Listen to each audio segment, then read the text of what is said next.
자, HTML의 이제 다음 슬라이드에 보시면은 이제 주요 웹 인코딩 기법 정리라고 해가지고 제가 이제 좀 써놨거든요.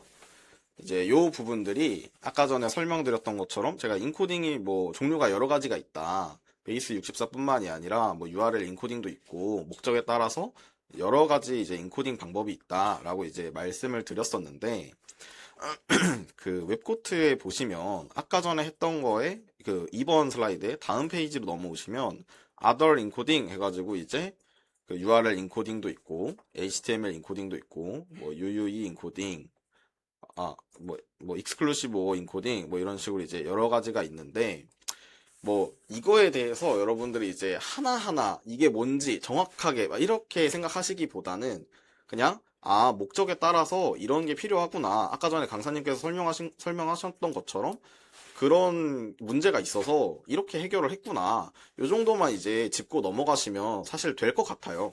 그래서 여기는 이제 궁금하신 분들은 한번 읽어보시고 그리고 만약에 내가 더 궁금한 게 있다 하면 이제 좀 더 학습을 해보시는 것도 괜찮을 것 같습니다. 그래서 다음 슬라이드에 넣으시면 근데 저희가 이제 웹코트 지금 여기 어쨌든 문제를 풀어야 되잖아요. 여기 보시면 마지막에 익스클루시브 오어를 이용하는 좀 더 천천히 말씀드릴게요. 익스클루시브 오어를 이용해서 이제 인코딩 되어 있는 문자열을 주고 그럼 이거를 이제 디코딩을 해서 뭐 이런 걸 해봐라. 사실 앞에 있는 베이스 64를 했던 거랑 별반 다를 게 없어요. 그래서 똑같은 거를 한 번 더 하는 건데 저희가 그래도 초록 색깔 체크 표시를 받으면 기분이 좋잖아요. 그래서 여기 있는 것도 아까 전에 했던 것처럼 여기 있는 이 문자열을 쭉 긁어서 복사를 하시고 제가 이제 다음 슬라이드에 보시면 넘어갈 때 천천히 해. 네네. 여기에 다음 슬라이드에 보시면 제가 익스클루시브 오어 인코딩과 디코딩 실습 이런 페이지를 만들어 놨어요. 여기에 평문 텍스트 또는 디코딩할 베이스 64 베이스 64 텍스트를 입력하세요. 이렇게 되어 있는데 아까 전에 그 문자열을 붙여넣기를 하신 다음에 이제 디코딩을 하시면 자, 이상한 값이 나옵니다. 자, 왜 이상한 값이 나오냐?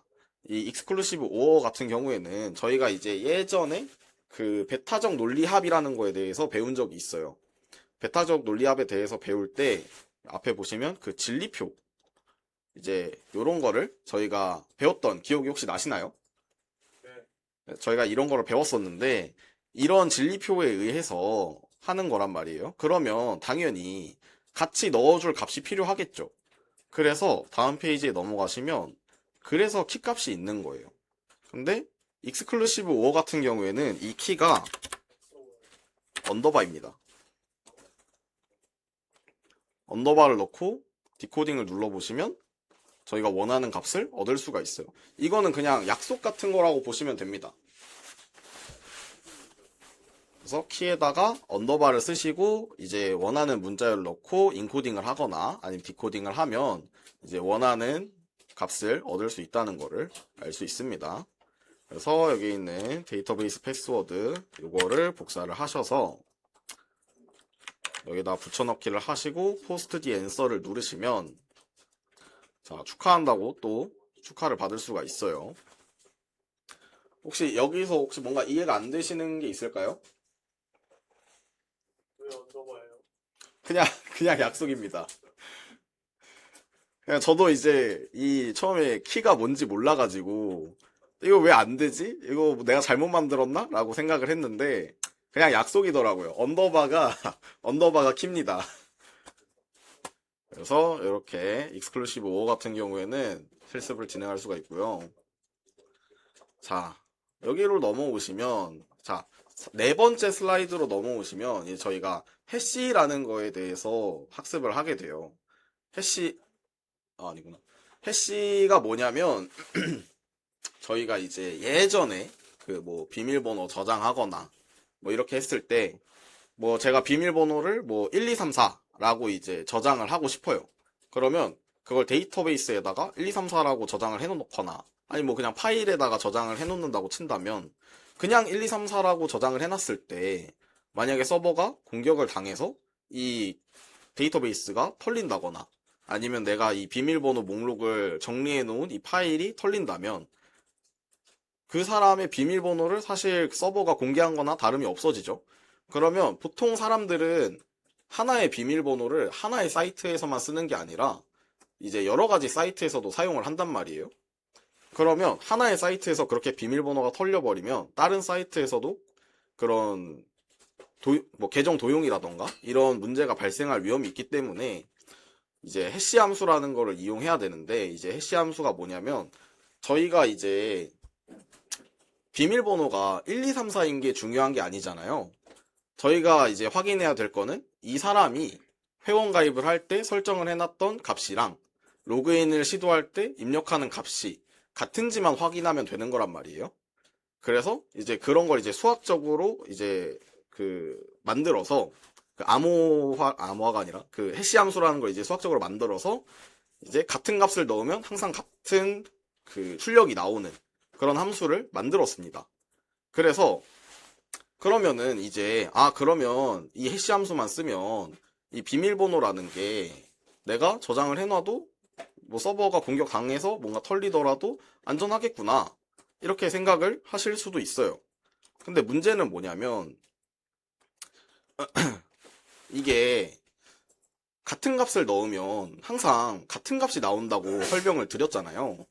그러면 이게 시간이 지나더라도 그냥 계속해서 같은 값이 나오기 때문에 해커들의 입장에서는 공격을 준비할 시간이 무한하게 주어져 있다고 생각을 하시면 돼요.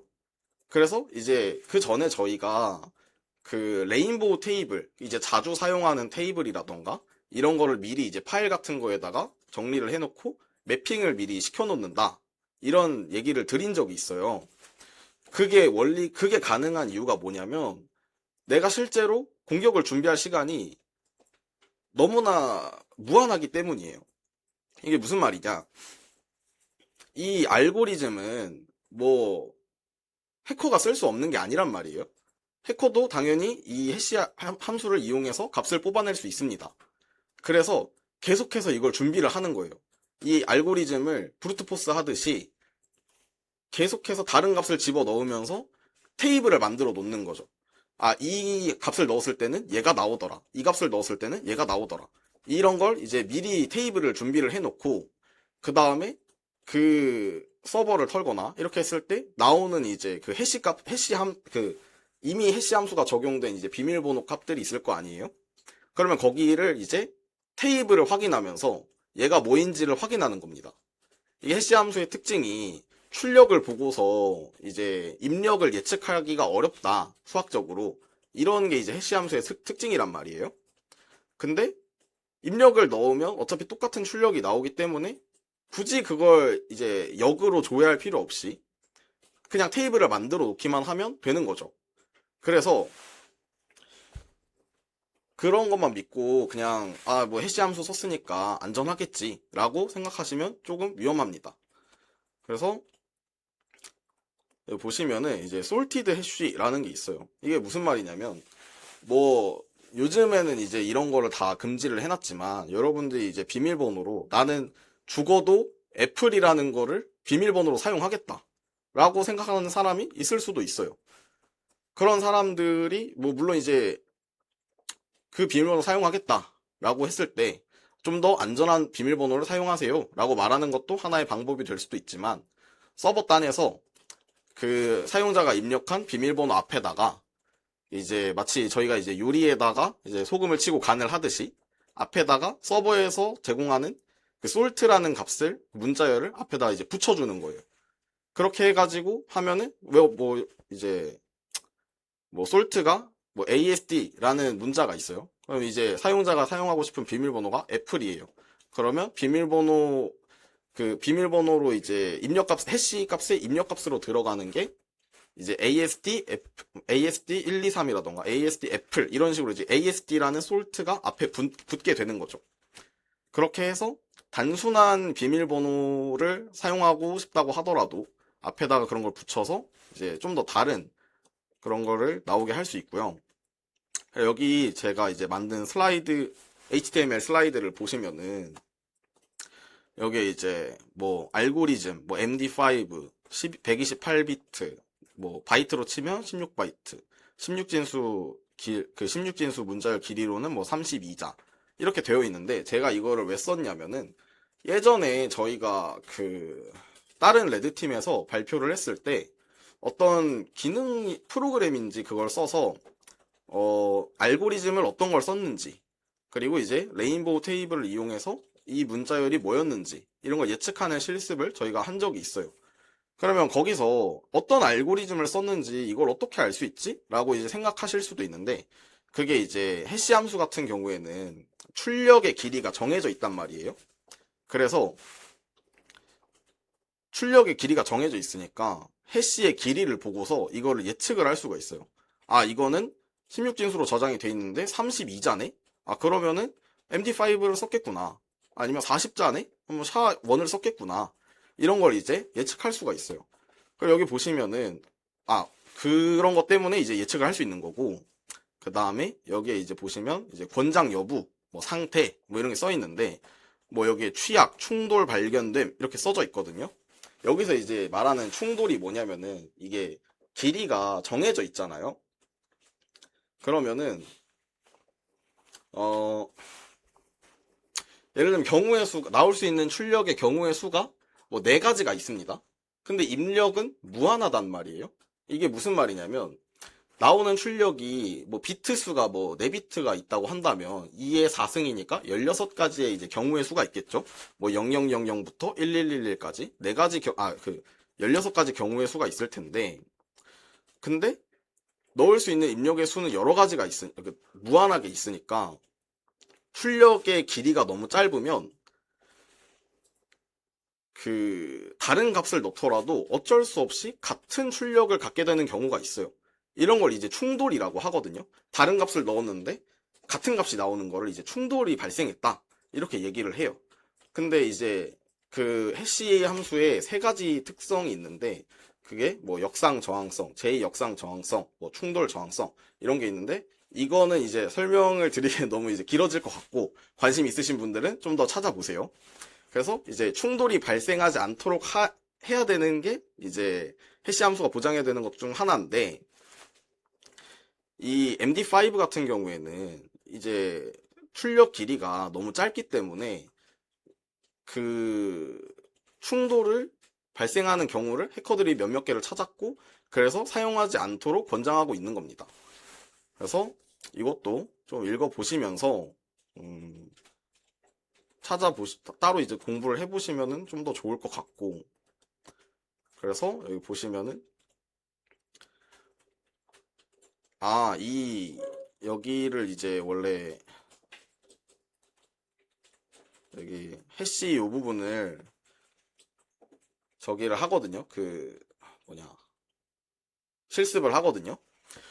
근데 여기 부분은 사실 제가 뭐 2번, 3번, 4번 쭉 이제 해보면서 느낀 게 그냥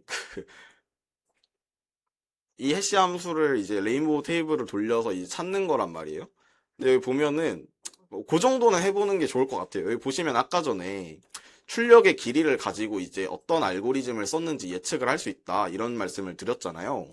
여기에 이제 글자 수를 이제 세보시면은 글자 수 3개를 이용하겠습니다.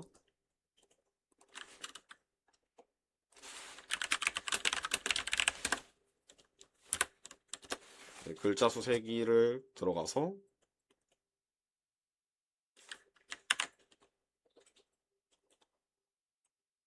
보면은 자 32자를 사용했죠. 그러니까 이 해시 알고리즘은 MD5를 사용했겠구나 라고 이제 추측을 할 수 있는 겁니다. 그러면 이제 MD5 레인보우 테이블을 준비를 해놓고 거기서 이 출력에 해당하는 플레인 텍스트가 그러니까 평문이 있는지를 찾아보면 되겠죠. 그래서 이 정도만 알려드리고 이거는 이제 각자 한번 해보시는 걸로 하겠습니다. 그래서 이제 6번을 들어가기 전에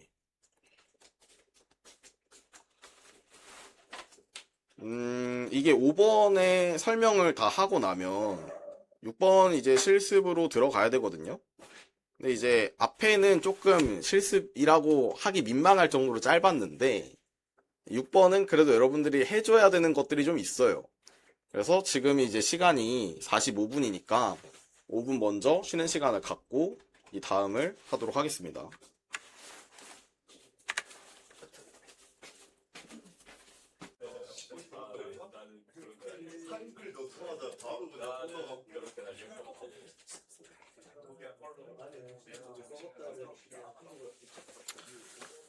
자, 시작하겠습니다.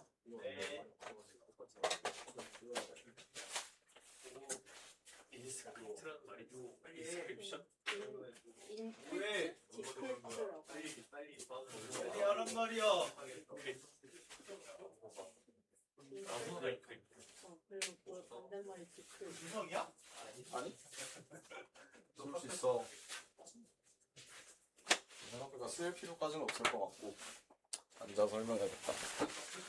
자, 그 5번째 슬라이드에 오시면은 자 이제 대칭키 암호화 알고리즘이랑 이제 비대칭키 암호화 알고리즘에 대한 설명이 써져 있어요. 근데 이제 영어로 보시면은 좀 그러니까 슬라이드에다가 제가 조금 정리를 해놨거든요. 다들 보이시나요? 자, 죄송합니다. 대칭키, 비대칭키에 대한 내용은 없네요, 슬라이드에. 자, 제가 말로 설명을 드리겠습니다. 자, 그 암호화 알고리즘에는 종류가 두 가지가 있어요. 이제 대칭키 알고리즘이랑 비대칭키 알고리즘이 있는데, 자, 대칭키 알고리즘은 뭐냐면 그 암호화를 하고 이제 복호화를 할 때 사용하는 그 키가 똑같아요. 그러니까 뭐 열쇠가 하나가 있는 거예요. 그래서 열쇠 하나로 이제 잠금도 하고 그 다음에 열 때도 똑같은 열쇠로 여는 거죠. 저 일반적이죠, 굉장히. 왜냐면 저희가 이제 뭐 닫는 열쇠, 여는 열쇠가 따로 있지는 않잖아요. 그런 것처럼 이제 대칭키 알고리즘은 하나의 키로 암호화, 복호화를 동시에 이제 수행하는 그런 걸 이제 대칭키 알고리즘이라고 이제 보시면 되고, 이제 비대칭키 알고리즘은 뭐냐면 이제 그 공개키랑 이제 비밀키라는 이제 개념이 있는데, 이게 뭐냐면 이제 다른 사람들한테 공개하는 키가 있어요. 그리고 자기가 가지고 있는 그냥 비밀키가 있습니다. 숨겨야 되는 키죠. 그래서 뭐 예를 들면 뭐 비밀키로 암호화를 하면 뭐 공개키로 복호화를 하고, 반대로 그 공개키로 암호화를 하면 이제 비밀키로 복호화를 하고, 이런 식으로 하는데, 그래서 여기서 이제 여러분들이 알아야 되는 개념이 뭐냐면 이게 공개키랑 비밀키가 딱 정해져 있는 게 아닙니다. 정해져 있는 게 아니라 키가 두 개가 있는데 그 중에 하나를 공개키로 사용을 하는 거고 그 중에 하나를 이제 비밀키로 사용을 하는 거예요. 그래서 양방향으로 다 됩니다. 그냥 하나로 암호화를 하면 나머지 하나로는 복호화가 되는 거예요. 그래서 그런 개념만 좀 알아두시면 되고, 그래서 이제 6번째 슬라이드로 넘어오시면 이제 제 HTML 파일도 다음 페이지로 넘어가시면 이제 전자서명이라는 거가 있어요. 전자서명은 뭐냐면은 여러분들이 이제 본인이 본인임을 증명하는 과정이라고 생각을 하시면 됩니다.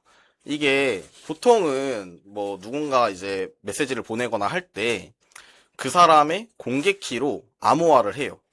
그러면 이게 해커가 이제 중간에 가로채기를 하더라도 이제 해커도 이제 공개키밖에 모르잖아요. 개인키를 잘 숨겼다면. 그러면 공개키를 가지고 암호화를 해서 보내기 때문에 똑같은 공개키로는 복호화를 할 수가 없어요. 공개키로 암호화를 하면 이제 비밀키로 복호화를 해야 되기 때문에 이제 그런 게 되는데, 근데 이제 전자서명 같은 경우에는 그 반대입니다. 반대로 하는 이유가 뭐냐면 이제 전자서명이 제가 본인이 본인임을 증명하는 과정이라고 했잖아요. 그게 무슨 말이냐면 이제 공개키 내가 이제 뭐 공개를 해놨어요. 그러면 내가 누군가에게 접근을 하거나 할 때 이 공개키를 기반으로 해서 이제 내가 나임을 증명을 하는 거예요. 무슨 말이냐면 제가 가지고 있는, 조금 천천히 할게요. 제가 가지고 있는 그 비밀키가 있을 거 아니에요?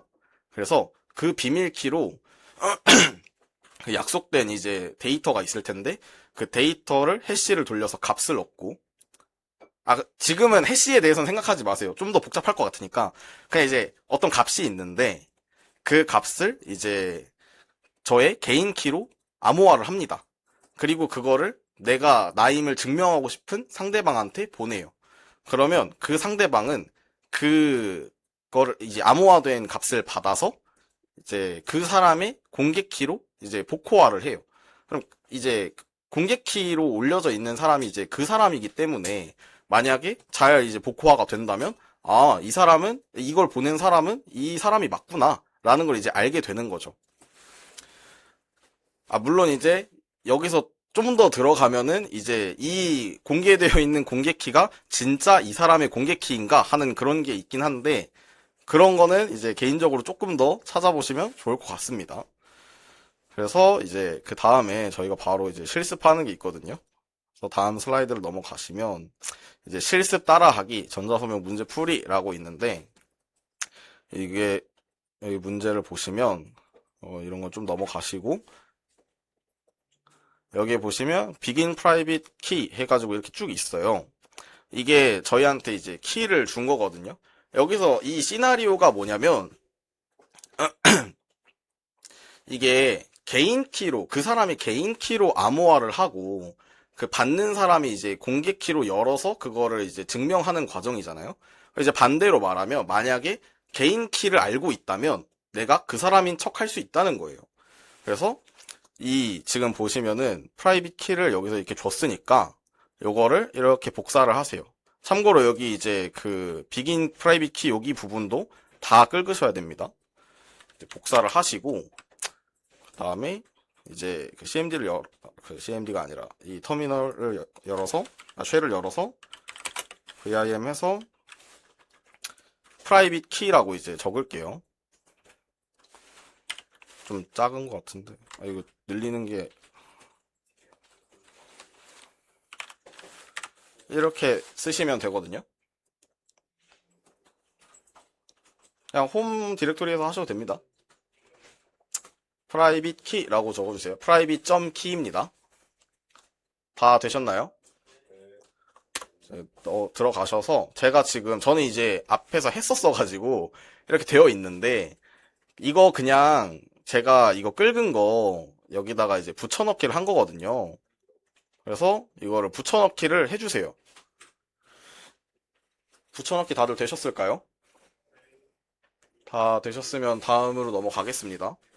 이제 WQ 해서 저장을 하시고 그 다음에 이제 모듈러스 추출 및 접두사 제거 뭐 이런 게 있는데 이제 좀 설명을 드릴게요. 이거 여기 이제 제 HTML 파일에 있는 요 부분 여기 부분 보이시나요? 여기 요 부분을 복사를 해주세요.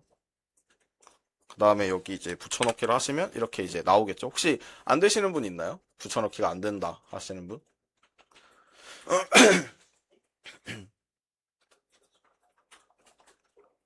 자, 아직 엔터는 안 친 상태에서 좀 설명을 드릴게요.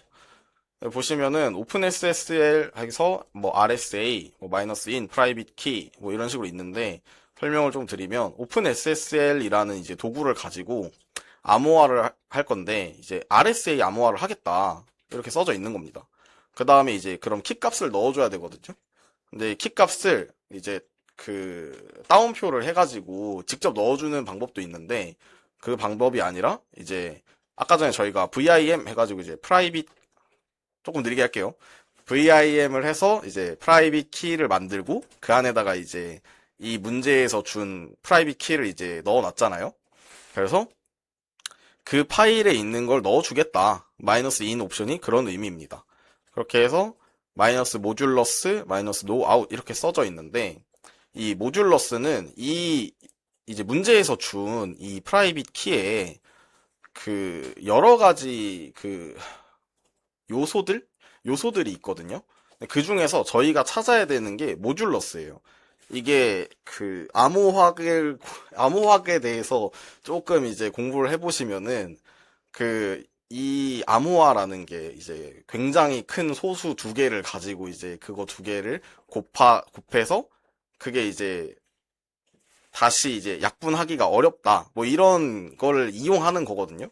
그래서 그 필요한 요소들이 있어요. 뭐 P도 있고 Q도 있고 뭐 많은데 이제 그런 거는 이제 지금 당장 설명하기에는 양이 너무 많으니까 이런 게 있고 이제 제가 이런 게 있다라는 걸 이제 알려드렸으니까 각자 이제 조금 공부를 좀 더 해보시면 좋을 것 같아요. 어쨌든 그래서 저희가 그 중에 찾아야 되는 게 이제 모듈러스예요. 그래서 마이너스 모듈러스 이거를 이제 출력을 하겠다라는 뜻이고 원래 이거를 출력을 해줄 때 그 베이스 64로 인코딩 되기 전 값인가가 나오거든요. 근데 그건 이제 필요가 없으니까 그걸 이제 노아웃 해가지고 이제 그거는 보여주지 마라고 이제 말을 해주는 겁니다. 그렇게 해서 그 값을 받을 건데 근데 그거를 이제 받아서 저희가 다시 입력으로 넣어줘야 돼요. 다른 데다가. 근데 그거를 하면은 그냥 이걸 바로 이 뒤에 보면 이제 리다이렉션 해가지고 이제 모듈러스 리다이렉션을 해서 마지막에 이제 여기 이 꺽쇠 표시 보이시죠? 요 꺽쇠 표시가 이제 리다이렉션이라고 하는데 이 리다이렉션을 해서 이제 모듈러스.txt 파일에다가 넣겠다. 근데 이렇게 하면 문제가 뭐냐면 이 출력 값에 이 모듈러스는이라는 게 들어가요. 근데 이게 들어가면 안 되거든요. 이게 없는 값들을 원해요, 저희는. 그래서 이 SED 이걸 이용해서 모듈러스는 이 부분을 지워주는 겁니다. 그래서 이 출력 나오면 이제 모듈러스는 해서 이제 값이 나올 텐데 그 모듈러스는을 뺀 상태로 바꾸고 그 값을 다시 모듈러스.txt에다가 넣어주는 거예요. 일단은 아주 훌륭한 설명인데 지금 보게 되면 그 SSH 거의 이게 키젠이 되는 거거든. 이게 오픈 SSL RSA라고 되어 있는 요 자체 있지. 그래서 프라이빗 키라고 하는 애를 가져가서 RSA 알고리즘에 의해서 퍼블릭 키를 생성한다라는 개념이야. 근데 그 생성되는 퍼블릭 키에서도 지금 우리 SED 명령 보면 S가 있고 이거 스트링이고 그리고 여기 앞에 문자 있고 이렇게 스트링 가고 뒤에 가서 여기다 뭐 슬러시 G 뭐 이런 식으로 해서 이런 식으로 처리를 하잖아, 그지? 그러니까 요 문자열을 찾아서 요걸로 배치시킨다라는 거야, 리플레이스 시키는 거거든. 그래서 결과적으로 얘를 비워버리는 형태가 된다는 거야. 여기까지 오케이? 계속해. 네. 어쨌든 저희가 이제 필요한 문자열들만 그 모듈러스.txt에다가 담아주는 그런 명령어고요. 이거를 이제 엔터를 치겠습니다. 그러면 이제 ls를 쳐보시면 여기에 모듈러스.txt가 생성이 되셨을 거예요. 혹시 안 되신 분 계신가요? 모듈러스.txt가 없다. 다 되신 것 같으니까 다음 설명으로 넘어가겠습니다. 자, 모듈러스.txt를 만들었는데 그러면 이걸 가지고 저희가 여기 보시면 문제가 여기서 이제 퍼블릭 키를 여기다 쓰는 거고 그 다음에 뭐 시그니처를 뭐 구해라 뭐 제공된 시그니처를 구해라 뭐 이런 식으로 돼 있는데 이게 여기 이제 요게 명령어고 이것도 설명을 드리겠습니다. 여기 있는 걸 이제 복사를 하셔서 여기다가 붙여넣기를 해주세요.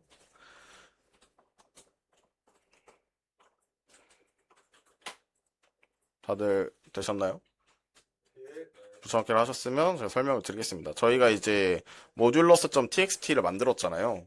그러면 이제 그 모듈러스.txt를 이제 오픈SSL을 하면서 입력 값으로 좀 넣어줘야 되는데 근데 이 모듈러스.txt를 그냥 넣으면 문제가 생깁니다. 왜냐면은 이 모듈러스.txt에는 계획 문자라는 게 들어가 있어요. 그래서 이 계획 문자까지도 이제 인식을 하기 때문에 이걸 넣으면 이상한 값이 나오거든요. 이걸 그냥 바로 넣어버리면. 계획 문자는 엔터를 의미하는 거야. 그래서 이제 그런 계획 문자를 없애주는 작업이 필요합니다. 그래서 cat 모듈러스.txt 하면은 이제 모듈러스 안에 있는 내용들을 이제 출력을 해줄 텐데 그거를 파이프로 이제 tr이라는 명령어로 여기다가 넘겨주는 거죠. 그래서 이 명령줄을 통해서 이제 그 계획 문자 같은 걸 다 없애주는 겁니다. 그리고 그 계획 문자가 없어진 결과 값을 다시 openSSL이라는 이제 명령어에다가 같이 넣어주는 거예요. 그래서 이제 DGST 뭐 마이너스 SHA-256 해서 마이너스 사인 뭐 프라이빗 키 이렇게 돼 있는데 이게 뭐냐면은 자, DGST는 다이제스트라는 뜻입니다. 이게 SHA-256이라는 이 그 해시 함수로 이제 해시 값을 만들겠다. 그리고 이제 이게 전자 서명이잖아요. 전자 서명이면은 이제 암호화도 해야 돼요. 그래가지고 아까 전에 제가 설명을 드릴 때 그 해시 값을 얻고 이제 그거를 이제 개인 키로 암호화를 해서 보내가지고 이제 자신임을 증명한다. 뭐 이런 말씀을 드렸었잖아요. 그래서 이 명령어가 사실 핵심입니다. 요 오픈 SSL, DGST, 마이너스 SHA-256, 마이너스 사인, 프라이빗 키 요 부분이 핵심이에요. 그래서 이걸로 아까 전에 제가 조금 빨랐네요. 죄송해요. 이걸로 아까 설명드렸던 것처럼 그런 행위를 이제 한 거예요. 저희가 이제 그 전자 서명을 하기 위해서 뭐 해시값을 만들고 그 해시값을 뭐 저의 개인 키로 암호화를 하고 그걸 이제 그 행위를 한 겁니다. 그리고 여기 이 뒤에 보면은 이제 그렇게 하면 이제 그 값이 나올 텐데 그거를 오픈 SSL을 통해서 베이스 64로 인코딩을 하는 거예요. 그래서 이거를 또 엔터를 눌러주시면 자, 요런 값이 나오게 될 건데요. 그러면 여기 이제 아까 전에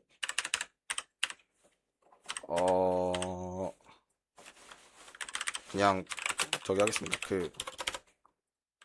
저희가 이제 모듈러스가 나왔었잖아요. 이제 퍼블릭 키가 이 모듈러스 요거거든요. 그래서 요거를 복사를 하셔서 여기다 붙여넣기 이게 붙여넣기 안 되면 캣으로 뽑아서 캣으로 뽑아서 이제 붙여넣기를 복사를 해서 붙여넣기를 하시면 됩니다. 이렇게 하면 이렇게 나오거든요. 이거를 여기까지 이제 복사를 하시고 안 되네요. 어쨌든 그렇게 복사하셔서 붙여넣기를 하시면 됩니다. 그래서 그 붙여넣기를 하시고 생각해보니까 이거 GUI가 있어서 그냥 열면 되겠네요. 저도 찾아서 지금 하겠습니다. 어딨어? 클릭해서 하니까 되네. 아, 그래요? 네. 블록차 클릭해서 복사하겠다. 아하. 자, 이렇게 복사를 하시고 여기다 붙여넣기를 하시면 이렇게 붙여넣기가 됩니다. 자, 오른쪽 클릭을 하세요, 여러분.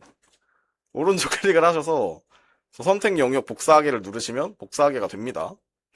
자, 그 퍼블릭 키가 이 부분이고 모듈러스 같은 경우가 아까 전에 저희가 이렇게 해서 이 명령어를 쳐가지고 요 결과가 나왔었잖아요.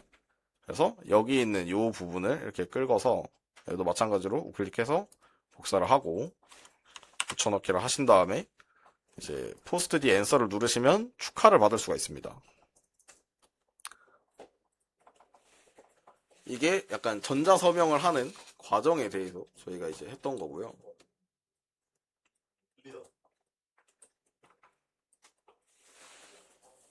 혹시 안 되시는 분이 있으실까요?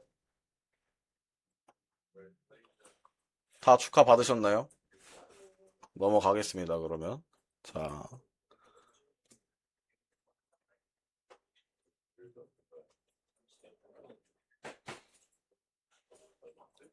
근데 이거 되게 중요한 내용이야. 정말 중요한 내용이네요. 중요한 내용이라고 합니다, 여러분. 제가 부족하게 발표를 했지만, 제가 방금 말씀드렸던 것처럼, 각자 이제 제가 언급을 했던 부분들에 대해서 열심히 찾아보시길 바랍니다. 자. 제가 부족한 부분이 있으면 그러면 이제 신청을 받고 발표를 다시 준비해서 알려드리도록 하겠습니다. 자, 다들 되신 것 같으니까 넘어갈게요. 자, 그리고 이 마지막 부분에 있어서는 이거를 이제 사실 제가 생각했을 때는 이거를 해야 할까라는 고민을 했는데 이제 안 하는 것보다는 하는 게 나으니까 이제 같이 설명을 해볼게요. 이거를 하려면 도커를 좀 이용을 해야 돼요. 근데 이제 여러분들이 도커를 뭐 배우지는 않았잖아요. 그래서 도커에 대한 설명도 그러면 넣을까 하다가 그건 너무 많아질 것 같아서 여기 그냥 이거 시키는 대로만 사실 하면 되거든요. 여기 보면은 이제 취약한 도커 이미지를 실행해서 이제 컨테이너 내부에다가 이제 파일을 탐색하고 이제 거기서 이제 저희가 원하는 값을 찾는 거거든요. 사실 이게 제가 이렇게 설명도 막 써놓고 했지만 여기 있는 뭐 그 도커 런이라던가 뭐 에코 해가지고 뭐 이걸 오픈 SSL로 보내서 뭐 하는 거라던가 이게 그냥 이 페이지에 쓰여져 있습니다. 이렇게 하라고. 그래서 이게 사실은 이거를 하는 거가 중요하다기보다는 이게 여기 들어가 있는 이유가 왜 있냐면은 여러분들이 이제 나중에 도커를 사용하시거나 뭐 하면은 그게 이제 이미 만들어져 있는 환경을 가져와서 사용을 하는 거예요. 근데 그렇다 보니까 이게 그 기본 설정 값들을 그대로 사용하는 경우도 있고 그런 게 굉장히 많단 말이에요. 여러분들이 그러면은 그거를 이제 아 여기는 취약하니까 이렇게 바꿔야겠다 이런 생각을 하셔야 되는데 사실 그냥 가져와서 쓰는 거다 보니까 뭐 괜찮겠지 하는 경우가 많아요. 그래서 이제 이거를 이제 명령어를 쳐서 이제 들어가시면은 이 파일도 있고 이 파일을 뭐 복화를 해갖고 값을 찾고 하는 건데 여기 보시면은 1단계로 가게 되면 1단계에서 보게 되면 일단 도커런이라고 돼 있는데 자 우리 간단하게 생각하면 돼. 이거 그냥 VM웨어야. VM웨어인 거야 VM웨어. 그래서 도커 풀 하게 되면은 도커에서 VM웨어 이미지 있지. 이미지를 다운로드 받아. 됐어? 그래서 옆 사람한테 우리 VM웨어 복사해 갖고 왔다고 생각하면 되는 거야. 그 시스템 이름이 우리는 VM웨어인데 여기는 그냥 도커인 것 뿐인 거야. 그래서 여기에 있는 명령어 도커런 있지? 도커런. 도커런이 우리 VM웨어에서 녹색 버튼 눌러서 킨 거야, 이거 이제. 여기까지 오케이? 자, 다만 키는데 그냥 키는 게 아니라 여기에서 마이너스 T 요거 다 됐다. 저 이름, 저 이미지 이름으로 우리도 VM웨어 만들 때 보면 VM웨어 이미지 이름 등록하고 막 하잖아. 그지? GUI를 우리가 클릭하던 애를 지금 CLI 명령어로 처리한다고 생각하면 되는 거야. 그래서 이미지를 다운로드 받았고 그 다음에 도커 런을 이용해서 이 이미지를 부팅 시킨 거야. 그러니까 이 안에 이 도커 이미지라는 애도 우리 리눅스나 윈도우처럼 그냥 하나의 운영체제인 거야. 그치? 그 다음에 밑으로 내려가게 되면 도커 이스큐트 마이너스 IT 보이니? 마이너스 IT 옵션은 내가 콘솔 열어서 인터랙티브하게 명령 주고받겠다는 의미인 거거든. 그래서 요거를 보게 되면 실행한 도커에서 콘솔을 실행하겠다는 얘기인 거야. 콘솔 창. 그래서 얘를 실행하고 나면 프롬프트가 밑으로 쭉 떨어지거든. 근데 이때부터 내리는 명령어는 내가 쓰고 있는 이 리눅스가 아니라 그 VM에서 동작하는 가상 운영체제의 콘솔인 거야. 오케이? 그래서 그 가상 운영체제 콘솔을 킨 상태에서 여기다가 cd 슬러시 루트 그 다음에 and ls-al 명령어를 친 거야. 그러면 여기서 입력한 명령은 누구에서 실행한다고? 그렇지. 도커라는 그 운영체제 내부에서 실행되는 거야. 그러니까 우리가 얘기하는 게스트 OS가 되는 거지. 그렇지. 게스트 OS가 이 VM인 거야. 근데 지금 딱 보니까 얘가 운영체제가 뭔지 나와 있지는 않지만 리눅스인 거네. 그지? 그래서 남들이 미리 깔아놓은 그냥 VM웨어 이미지를 다운로드 받아서 내 VM웨어에서 그냥 켜주는 거랑 도커는 똑같은 개념인 거야, 이게. 그래서 너희들이 도커 개념을 모르겠어요. 이 자체가 되게 바보 같은 일이 돼버리는 거지. 오케이. 그 다음에 들어가서 보게 되면 이제 cat default underbar secret 뭐 이런 거에서 입력하게 되는 건데 결국 오픈 SSL 값 만들어주는 거니까 얘 같은 경우에는 이제 이 시스템에 있는 인증서 정보를 갱신해주고 이 정보랑 내가 갖고 있는 그 메인 OS 있지.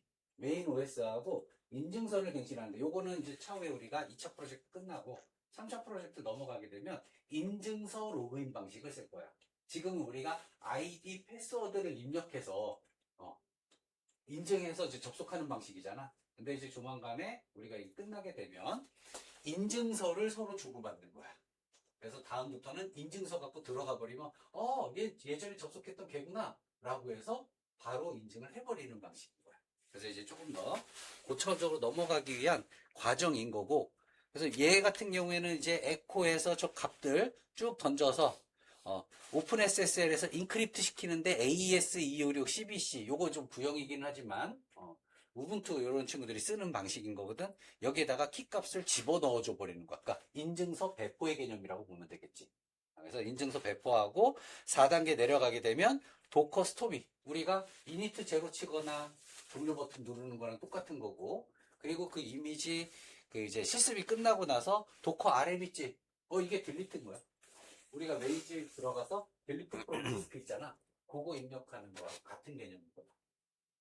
가상화 서버 이런 거 얘기할 때 도커니 쿠버네티스 어쩌고저쩌고 풍질풍질할 때 쫄 필요 없어.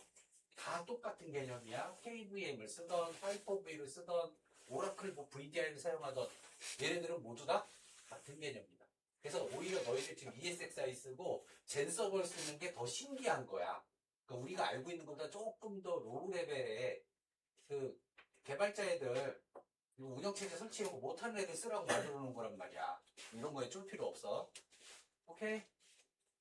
계속해. 네, 방금 강사님께서 설명을 다 해주셔가지고, 사실, 여기 있는 명령어 그냥 아무 생각도 안 하고 명령어 그냥 복사 붙여넣기만 쭉 해도 이게 되거든요. 그래서 원래는 이거를 이제 하면서 제가 잘 아는 거 아니지만 설명을 조금 드리려고 그랬는데, 예? 피싱하는 것도 설명했는데 어쨌든 그렇습니다. 그래서 이제 원래 이거 다음에 보시면은 이거는 각자 다들 해보세요. 자, 다음 페이지 넘어가시면 이제 A6 저희가 이제 원래 방금까지 A2 관련해서 이제 암호화 이쪽을 하고 있었단 말이에요. 근데 A6는 뭐냐면은 여기 보시면은 안전하지 않은 컴포넌트라는 이제 제목으로 돼 있는데, 여기는 사실 여기 보시면 그 12페이지에 이런 이 아이고 잘못 눌렀다. 이 CV2013-7285 엑스스트림 관련된 요거를 이제 실습하는 게 있거든요. 근데 이거를 특정 지어서 실습을 하는 게 중요한 게 아니라 이 개념을 이해하는 게 사실 중요하단 말이에요. 이걸로 공격했다고 해서 이거 성공했어 하고서 난 이제 이걸로 공격할 수 있는 사람이야, 이게 중요한 게 아니라, 이제 여러분들이 프로그래밍을 하거나 아니면 뭔가 이제 그 코드를 짜면은 여러분들이 이제 바닥에서부터 끝까지 다 만들지는 않는단 말이에요. 저희가 이제 파이썬에서도 그랬듯이 뭔가를 이제 임포트를 해서 쓴다거나 그런 경우가 대다수입니다, 사실. 그래서 본인이 짜는 코드는 사실 생각보다 많이 없어요. 그럼 이제 문제가 뭐냐? 여러분들은 이제 이런 교육도 받고 이제 보안에 대해서 신경을 많이 쓰니까 이런 건 이렇게 하면 안 되겠다 하는 것들을 이제 다 신경을 써서 이제 만들 거잖아요. 근데 다른 사람들은 그러지 않을 수도 있다는 게 문제입니다. 여러분들이 이거 잘 만들었겠지 하면서 이제 가져다 썼는데, 사실 그걸 만든 사람은 보안 그런 건 모르겠고 잘 돌아가면 그만 아닌가? 이런 생각으로 이제 만든 것들이 있을 수도 있어요. 그러면 문제가 뭐냐? 거기서 발생한 취약점들이 여러분들은 안전하게 짰지만 그 취약점을 이용해서 여러분들의 시스템을 공격할 수도 있는 거예요. 그래서 이제 이것보다는 이제 강사님께서 이제 그 예시로 들어주신 게 이제 워드프레스인데, 워드프레스 자체는 문제가 있을 수도 있지만 문제가 없습니다. 워드프레스는 문제가 없는데 어디서 문제가 있냐? 워드프레스가 플러그인을 가져다가 써요. 다른 거를 이제 가져다가 붙여서 쓰는데, 근데 거기에 취약점이 있었던 거예요. 그래서 이제 그 플러그인에서 SQL 인젝션이 가능하니까 그거를 통해서 공격이 들어오고, 그래서 취약점이 발생하는 그런 문제가 있었단 말이에요. 그러면 이런 걸 보면은 여러분들이 생각해야 되는 거는, 안전한 컴포넌트를 가져다 써야겠구나. 물론 좋은 생각입니다. 근데 이게 그러면 여러분들이 그 컴포넌트 가져다 쓸 거를 다 소스 코드를 확인하고 다 이제 체크해야 된다는 말이란 말이에요. 사실 그렇게 하면 좋죠, 당연히. 그렇게 하면 좋은데 그게 사실 거의 불가능합니다. 그래서 어떻게 생각을 해야 되냐면 내가 어떤 컴포넌트를 가져다가 쓸 때 내가 이거를 가져다 썼어 라고 어딘가에 적어 놓는 게 필요해요. 그런 걸 이제 소프트웨어 그 빌스 뭐 그런 게 머터리얼즈인가 그렇게 해가지고 이제 S범이라고 말을 하거든요. 그게 명세서예요, 명세서. 빌스가 이제 명세서잖아요. 그래서 여러분들이 가져다 쓴 그런 컴포넌트 같은 거를 버전 정보라던가 저희가 이제 그 1차 프로젝트를 진행하면서 나 뭐 어떤 그 리눅스 버전을 썼고 뭐 주피터 허브는 버전이 몇이고 뭐 이런 거, 뭐 FTP는 버전 몇을 썼고 이런 거를 정리를 했잖아요. 그런 게 사실은 이런 거를 하는 준비를 했다고 보셔도 됩니다. 그래서 여러분들이 앞으로도 뭔가 이제 코드를 짜거나 할 때 가져다 쓰는 컴포넌트에 대해서 정리를 해놓고 그리고 실제로 어떤 취약점이 발생했다 이런 게 이제 기사가 뜨잖아요. 그러면 그 기사를 확인하고 그 기사에 보시면은 어떤 버전에서 어떤 문제가 발생했는지를 설명을 해줘요. 그러면 그걸 체크한 다음에 내가 작성해 놓은 S범을 보고 이거 나도 쓰는 거네? 그러면 나도 뭔가 보안 진단을 해야겠구나. 내가 후속 처리를 해야겠구나. 이런 생각을 하는 게 필요합니다. 그래서 이제 마지막 두 개 슬라이드는 이제 그냥 A2랑 A6 오늘 했던 거에 대해서 간단하게 좀 정리를 해놓은 거고 마지막 두 페이지는 이제 조금씩 읽어보시면 좋을 것 같고 발표는 여기까지 하겠습니다.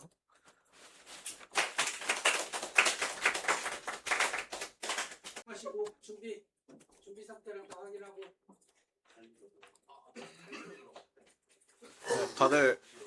다들 준비되셨나요? 네, 먼저 제가 HTML 파일 올려놓은 거를 보시면은 오늘 어떤 거 할 건지 목차 같은 게 좀 간단하게 써 있거든요. 이거 한번 목차 다들 읽어보시고 설명 들어가겠습니다. 오늘 이제 웹코트에서 들어오시면 이제 A2를 할 거거든요. 이제 컨셉이나 이런 걸 보시면은 뭐 인코딩도 있고 뭐 해싱도 있고 뭐 그 전자서명 같은 것도 이따가 나올 거예요. 그래서 오늘은 그런 것에 대해서 설명할 거고 오늘 실습은 그렇게 많지 않고 약간 이론 설명 위주로 좀 들어간다고 보시면 될 것 같습니다. 그래서 두 번째 슬라이드로 넘어오시면 이제 베이스 64 인코딩이라는 거에 대해서 이렇게 나와 있는데 제가 이제 올려놓은 HTML 파일을 보면은 베이스 64 인코딩에 대해서 두 번째 슬라이드에 이제 설명이 되어 있어요. 여기 보시면은 베이스 64 이제 이론에 대해서 이렇게 써 있고 이게 뭔가라기보다는 이 밑에 있는 왜 사용하는지에 대해서 여러분들이 조금 보시면 좋을 것 같아요. 뭐 이진 데이터가 손상되지 않고 안전하게 전송되도록 하기 위해서 사용한다 이렇게 돼 있는데 이렇게 보시면은 잘 이해가 안 되실 수도 있어요. 이제 저희가 예전에 이제 그 룰셋 같은 거 짜고 했을 때 URL에 이제 들어갈 수 없는 게 있어서 뭐 퍼센트 뭐 20 뭐 이런 걸로 이제 바꾼다 이런 게 있었잖아요. 그런 것처럼 그 사용할 수 없는 문자열이나 이런 거가 표현하기 위해서 1대1 매칭으로 이거는 이렇게 표현하자 이렇게 이제 약속을 해놓은 거라고 보시면 됩니다. 그래서 베이스 64나 이런 인코딩에 대해서 보실 때 인코딩하는 방법이 여러 가지가 있거든요. 이 뒤에 슬라이드에서도 나올 건데 근데 이 인코딩에 대해서 생각하실 때 이거를 매칭시켜서 바꾼다고? 그럼 이게 암호화 같은 건가? 라고 생각하실 수도 있는데 베이스 64는 그냥 표현하지 못하는 걸 표현할 수 있도록 바꾸기 위해서 약속을 하고 바꾸는 것 뿐이지 암호화는 아닙니다. 그래서 이게 또 그래서 바로 복호화가 되거든요. 그래가지고 이거를 암호화라고 생각하시고 베이스 64로 인코딩 해놨으니까 괜찮겠지 하고 저장해 놓으시면 안 됩니다. 그래서 이제 웹코트 두 번째 슬라이드 가시면은 여기 이제 실습하는 게 있거든요. 이게 뭐냐면은 여기 보시면 이제 헬로를 이제 베이스 64로 인코딩을 하면 이 SGV 이런 게 나온다. 이런 설명이 좀 써져 있는 거예요. 그래서 HTTP 헤더에 이런 식으로 있으면 이게 이제 그 베이스 64로 이제 인코딩 된 거거든요. 그럼 이제 이거를 복호화하고 이런 걸 이제 지금 실습을 하는 거예요. 제가 지금 HTML 파일 올려놓은 거 보면은 인코딩, 디코딩 이제 도구를 이제 만들어 놨거든요. 그래서 여기에 지금 잠깐 해볼게요. 여기서 지금 아, 그래요? 알겠습니다. 여기 지금 마이 유저의 마이 패스워드 이 부분을 여기다가 붙여넣기를 하고 인코딩을 누르시면 이렇게 BX 이런 문자열이 나와요. 그러면 그 문자열이 여기 밑에 있는 거랑 똑같아요. 그래서 다시 이거를 붙여넣기를 하고 디코딩을 하면 아까처럼 똑같이 이런 게 나옵니다. 그래서 이런 도구가 있으니까 여기에 또 문자열이 있는 거를 여기다 붙여넣기를 하고, 여기가 아니네요. 지금 저희한테 주어진 문자열이 이거죠. 이 문자열을 이제 여기다 붙여넣기를 하고, 이게 인코딩이 된 거니까 저희는 이제 디코딩을 해야겠죠. 그래서 디코딩을 눌러보면, 자, 여러분들의 아마 계정에 맞는 것들로 아마 나올 텐데, 여기 이제 앞에가 아이디고 뒤에가 패스워드 뭐 이런 식으로 나올 거예요. 그러면 이 부분들을 뭐 아이디 부분은 바뀌지 않을 테니까 유저네임은 이렇게 쓰시고 패스워드에다가 아까 전에 나온 값을 이렇게 하고 포스트를 보내면 이렇게 패스가 됩니다. 혹시 여기서 뭔가 질문이 있다거나 약간 궁금한 게 있다거나 뭔가 실습이 잘 안 됐다 하시는 분 혹시 계신가요? 그럼 혹시 다시 한번 천천히 설명을 해드릴까요? 네.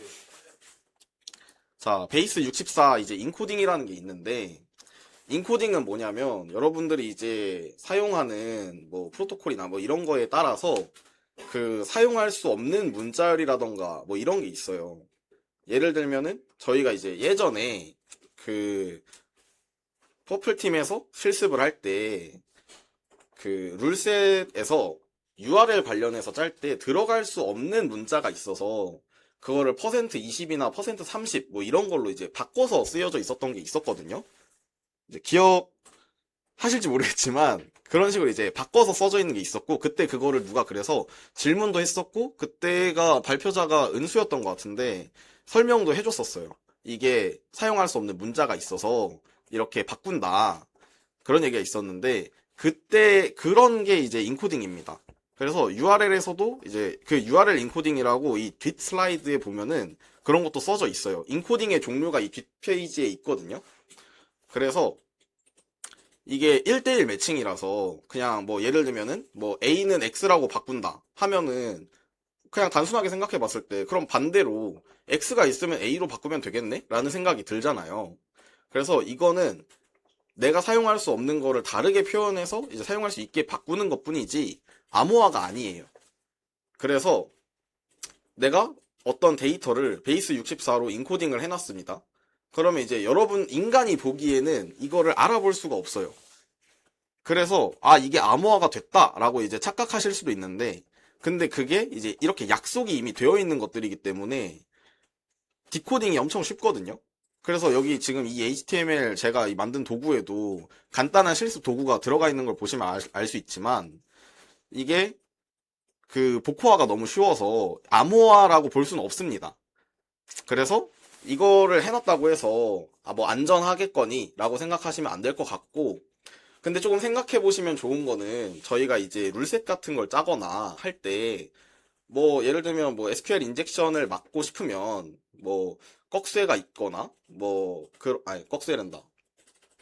그 뭐 SQL 그 구문이 들어가는 문자열을 막는다거나, 아니면 크로사이트 스크립트 공격을 막고 싶으면 이제 그 꺽쇠에다가 뭐 스크립트 뭐 이런 게 나오면은 컨텐츠에 그게 있으면은 그거를 막겠다, 뭐 이런 식으로 이제 룰셋을 짤 수도 있잖아요. 근데 이거를 그 해커들이 그렇게 단순하게 해놓으면 당연히 이거를 막아놨을 테니까 이런 걸 이제 베이스 64로 인코딩을 한다거나 해가지고 우회를 할 수 있습니다. 그러면은 단순하게 그걸 열어봤을 때는 인코딩 되어 있는 값이라서 룰셋에 짜놓은 거에는 걸리진 않아요.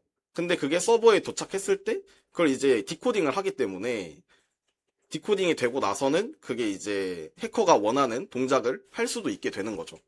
그래서 이제 룰셋을 짤 때 이런 거에 대해서 조금 고민을 해보시면 더 좋을 것 같고, 그래서 그 정규식이라던가 이런 거에 대해서 조금 공부를 해보시고 좀 적용하실 수 있으면 좋을 것 같습니다. 그래서 실습을 한 내용에는 여기 이제 뭐 헬로를 베이스 64로 인코딩하면 이런 문자열이 나온다. 이런 게 이제 써져 있어요. 그래서 지금 저희가 주어져 있는 문자열이 여기 보시면은 박스 안에 있는 그 D29 뭐 이렇게 써져 있는 이 문자열이거든요. 이게 이제 베이스 64로 인코딩이 되어 있는 문자열이고, 이거를 제가 이제 만들어 놓은 이 실습 도구에다가 이렇게 붙여넣기를 하고 나서, 이게 이미 인코딩이 되어 있는 거니까 디코딩을 누르면은 여러분들이 이제 알아내야 되는 값이 이렇게 나옵니다. 그래서 이게 앞에 있는 게 유저네임이고 뒤에 있는 게 여러분들이 알아내야 되는 패스워드거든요. 아, 물론 이제 실제 패스워드는 아닙니다. 그래서 여기 지금 이 값을 그 유저네임은 다들 뭐 알고 계실 테니까 패스워드에 해당하는 부분을 복사를 해서 위에는 유저네임을 쓰시고 패스워드 부분에다가 방금 전에 나왔던 값을 붙여넣기를 하시고 나서 포스트 디 앤서를 누르시면 이제 축하한다고 통과를 했다고 나올 것입니다. 혹시 그래도 좀 빨랐나요? 빨라. 그리고 잠깐 딱 끝에. 좀